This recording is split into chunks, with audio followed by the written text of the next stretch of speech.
जी ये दुल्हन साहिबा के भैया हैं। क्या बात है? हाँ? अंकल जी हैं। अच्छा सॉरी अंकल जी हैं। हाँ लेकिन देखिए एक बात कहना चाहेंगे, उम्र को रोक के रखे हैं। दादी लोग भी दादी जैसे नहीं लगी, हमको आंटी लगी। और ये देखिए चाचा जी हैं लेकिन भैया लग रहे हैं। देखने में भैया लगते हैं। क्या खाते हैं आप? सीआरपी में है ना, सीआरपी में है, सरकारी आदमी है। तो हम क्या लोग को भी थोड़ा उपाय बताएंगे तो हम लोग भी कुछ दिन तक जवान रहेंगे।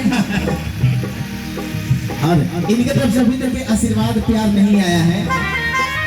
अच्छा हाँ। आशीर्वाद ही देने आए हैं, ये कहना है।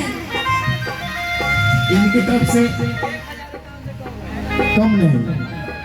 अच्छा 50-50 दो भाग में बांट के 500 अभी दोनों आदमी को। तो नहीं तो मान के चलिए हमको नहीं देंगे तो क्या होगा? आप ले लीजिए घर पर आके। मतलब इनके इधर से ना चाहिए,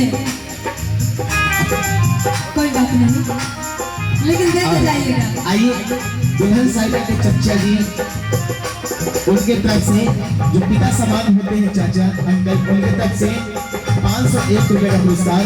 बहुत बहुत धन्यवाद, बहुत बहुत प्यार।